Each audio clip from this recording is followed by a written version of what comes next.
everyone. My name is Stephen Bashong. I'm the Associate Editor of Solar Power World magazine, and this is Solar Speaks Live, powered by Unirac. I'm here this afternoon at SPI with Andrew DePass. He's the CEO of Conergy. At the end of 2014, Conergy had 300 megawatts of solar installed worldwide and $500 million in revenue.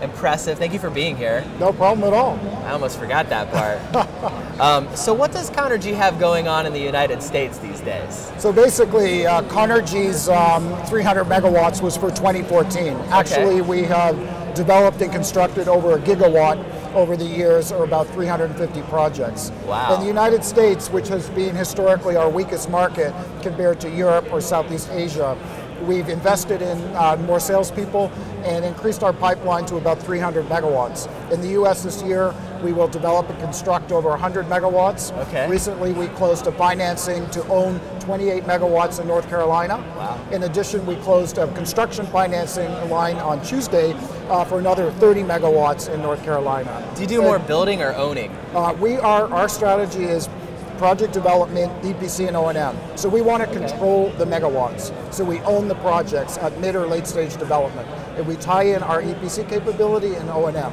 So looking forward, next year we expect to do about 200 megawatts in the US alone. Great. You're one of the only developers I think we're talking to this round of Solar Speaks Live. What have you learned in the last year or two that might be helpful to other developers out there in the United States, maybe smaller ones? Well, what I could say to the small developers is don't be greedy. They tend to be very greedy and go up for the last second, and they don't get their deals closed, and they can miss a deadline or a cutoff. I think they have to be reasonable in how they share the pie of development profit. That's really great advice. So I understand you're a big advocate of the ITC, the investment tax credit. It's coming up on some challenges, perhaps. Can you tell me why you feel? Well, I wouldn't say I'm an advocate, because it's an incredibly complicated structure, the ITC, that really enriches lawyers, and it would be easier if we had some sort of feed-in tariff or some other structure. So I'm not an advocate of the ITC. We have to live with the IC. The issue with the ITC and the so-called ITC cliff is that in 2017, if not extended, it will drop from 30% to 10%.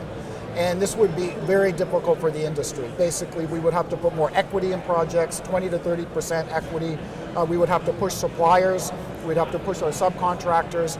Margins would be lower. Developers will make less money. So it's not a pretty picture if the ITC is not extended or dropped down gradually in a latter position. So we'll see what happens. SIA and other groups are working to extend it currently. They need to do a better job. We need people to talk to their senators, congressmen. Would you agree the whole industry has to do a better job? We just are not good at lobbying in the renewable energy industry. I hate to say it, and I don't know who I'm going to offend, but like the oil industry has us beat. They also have it beat because they have more money, right? And they have more lobbyists. But at the end of the day, we need to focus on the fact that solar is probably the biggest job creator in the United States. 200,000 jobs, much more than coal or others, and it's also clean and good for our environment.